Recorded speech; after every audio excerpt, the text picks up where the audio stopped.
guys, what's up? Welcome to Day to Day Ray with me, your girl Ray Ray. Alright, here we go. So, cake time finally. If you've been following some of my latest videos, getting ready for my friend's baby shower, and now it's on to the mermaid cake.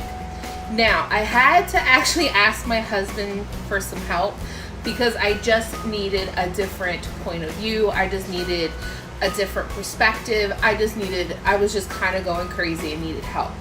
So I'm going to show you what we did and explain it. Okay, so here is our beautiful mess. Here is the shape of the mermaid cake. Now I'm going to pick this up, and I also want you to look real quick at the texture of this cake. This cake is so freaking good. Like, it is delicious. It tastes just like the bakery. Like, I went to Giant or something and got this cake. Actually, I should probably pick up one of these. This is from using my cake mix hacks. I just did a new uploaded revamped video, 45 minutes long. I hope y'all enjoy it. So here's the pregnant mermaid cake. I have these big giant cupcakes for the tatas, the little baby bump, and then this is going to be her tail. Now her fin is going to come around here. I am getting ready to eat this, so. Oh my God. This cake is so good. Okay, so what I did, of course, while it was frozen. So, as I was saying, sorry, somebody called. I cleaned up my cake scraps. So when the cake was frozen, me and my husband were trying to figure out the angles because I really was trying to keep this on one cake board because otherwise it wasn't going to be able to fit. So this is what we decided, and this is how we're going to run it. This is how we gonna run this. I still think it's fine. It will still be, there's gonna be plenty of food for everybody. This is still a pretty big cake. So yeah, I just gotta clean my stuff up. But when it was frozen, we just kind of took the knife on top and was going through and making our marks. Making the marks, like where we're going to cut the tail, what might look right, because the fin is going to go here and it's still going to be on the cake board, but this side I'm going to have to like kind of maneuver. Oh, you can't even see, my bad. So on this section here, this part, the fin is going to be separate. It's going to be a separate piece. So I'm going to attach it and then have it flail out, maybe like have it whip this way and then have, I don't know how I'm going to do the fin yet. I really honestly don't. But we going to get it. So over here, let me show you real quick. So right now over here, I actually have my hot glue gun ready to go. And I'm taking 2 cake boards because I really want this to be durable. So now that my hot glue is probably up to par, I am going to hot glue both of these boards together because I'm still going to wrap this up. I'm going to wrap this up in, I need to make sure that it is even Stevens and we're good.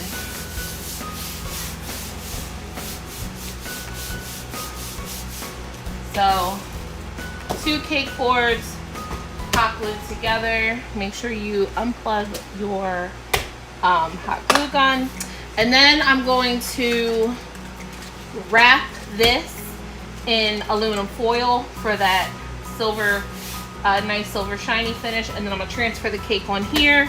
I already have I just finished making my buttercream frosting, so I'm ready to get this cake underway. But I have somebody coming to pick up tables and the decorations for tomorrow. So it is 2:26 p.m.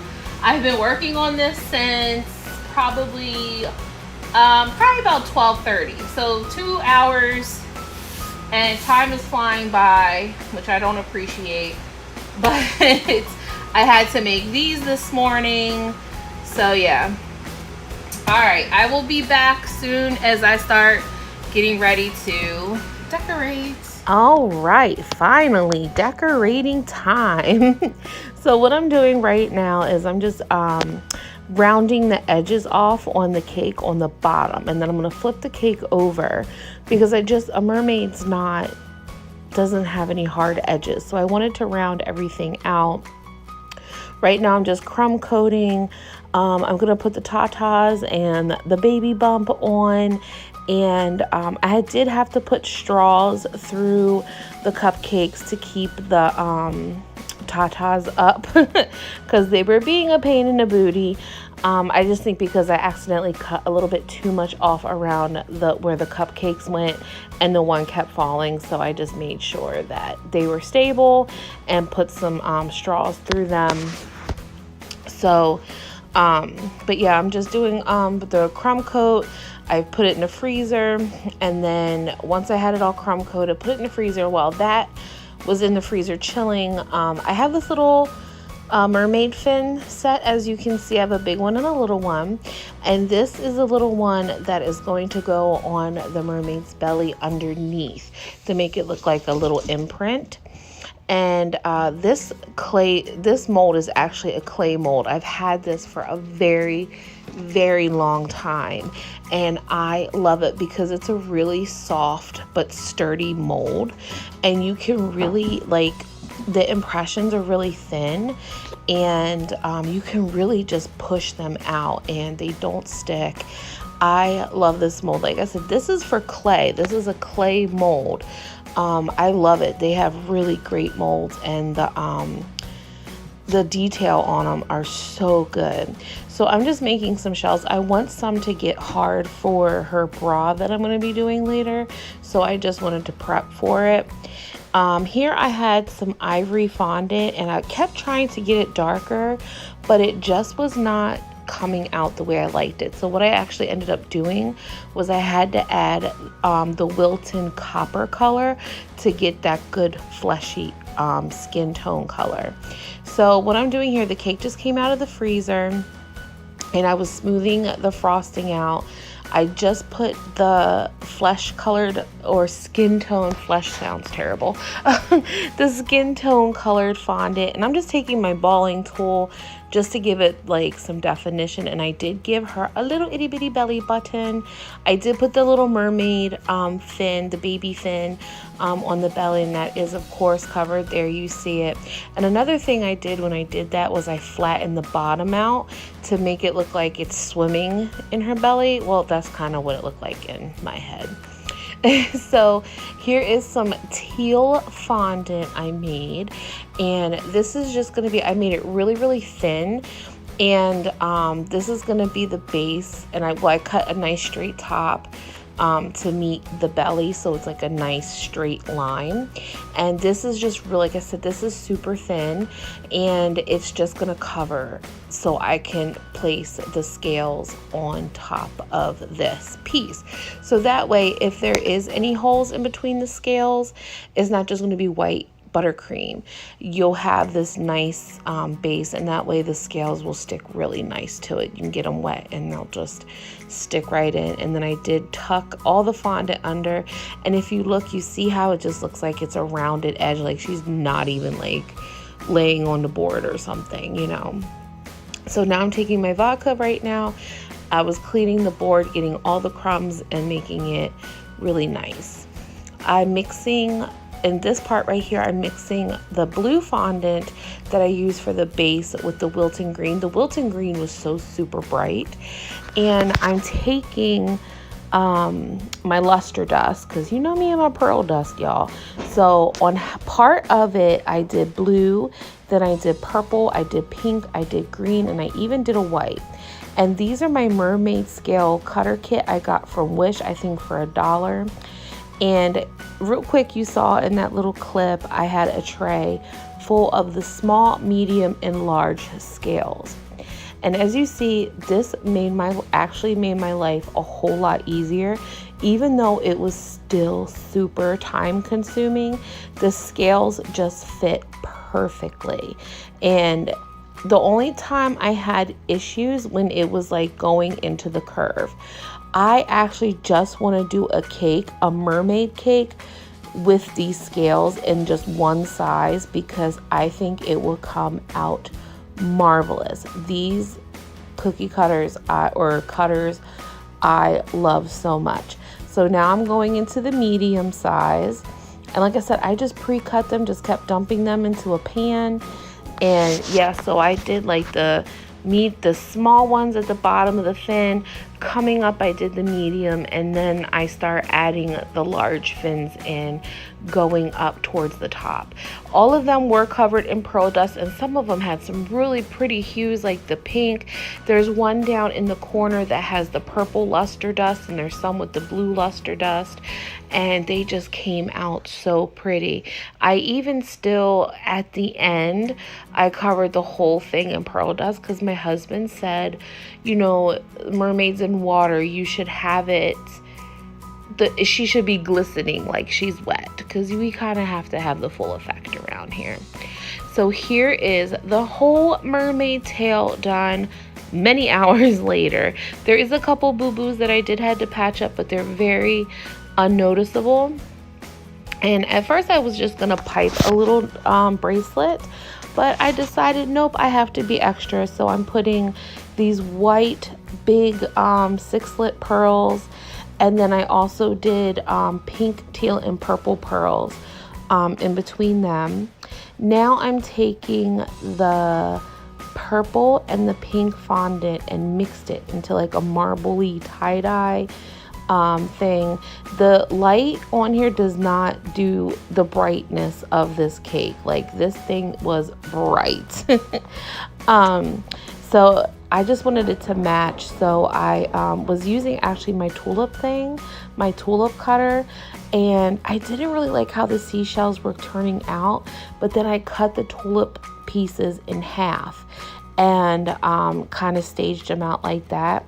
And right now, again, I'm making some more seashells, because I wanted to put a seashell, like an actual seashell type thing, over top of the because it kind of looks like a lotus flower right now, her seashell bra, or like her little bra. So I put the little seashells on top. Now I'm taking that marbled fondant and I'm putting it in my clay extruder, and I'm taking the big rope plate, and I'm squeezing out that fondant because I want to make little strappies. My original plan was to somehow make a net, but that really wasn't working out. And I got to playing with it more, and I got to playing with the strings, and I ended up doing like coming up like as if it was a bra, and like I left the little strings off on the side to make it actually look like it was tied in the back and the strings were like flowing from the side. That was the vision in my picture. As you see, I brought the little strings up the side. Now here is where being extra gets me. Putting on sugar pearls, one by one by one. Oh, how the frustration with this. I don't know why I decided to do it, but I am glad I did. The trick is, though, I did have tweezers. And what I did with the tweezers, because they kept popping off towards the end, this is a little trick I discovered, is if I took my tweezers and poked holes and then put a little dab of water in the holes and then pop the sugar pearls in, which I know this, like I've done that before, but I had went down the whole entire side and made like a little ditch and then shoved them in, and then they stopped popping off. And I was like, oh, I should have did this the first time. But I really like how it came out and how the sugar pearls just lined. And I feel like it just really gave the bralette like just that little extra touch, and it just matched the white. But yeah, just because I have to be extra, I was just gonna outline it and then do the middle, but then I said no, I'm gonna do the whole bralette because I'm gonna torture myself. So yeah, sugar pearls one by one, y'all.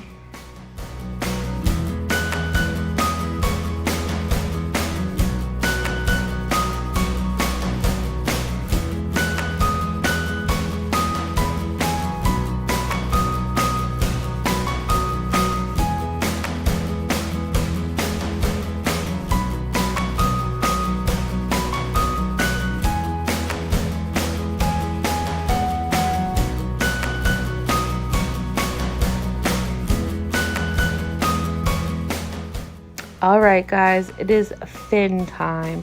So I am taking most of the colors that I use, except for the purple, because I ran out, and I am using the pink, the blue, and the green that I used with the fin, and I am mixing them. And I wanted to leave the bottom. This is a template I actually found online, but I didn't like it, and then I just kind of like added my own little flair to it. If you saw, I just folded the bottom because I wanted that part thick to go onto the bottom tail. So here's the fin, and I cut it out, and like I said, I left that one piece thick. And now I'm going to be taking my veining tool and just giving it that definition, giving it the little lines. And it's thick at the bottom and it goes thin towards the top. And I always, as you notice, I just picked it up and just to make sure it wasn't sticking to the table, and just giving it that definition. And I wet the bottom of the tail just to put the fins on, but I wanted some movement, and I also wanted to make sure that this whole thing stayed on the cake board.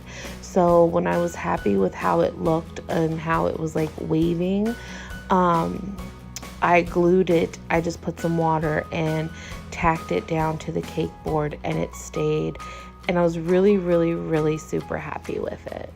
And then of course I covered the whole cake in pearl dust in the end.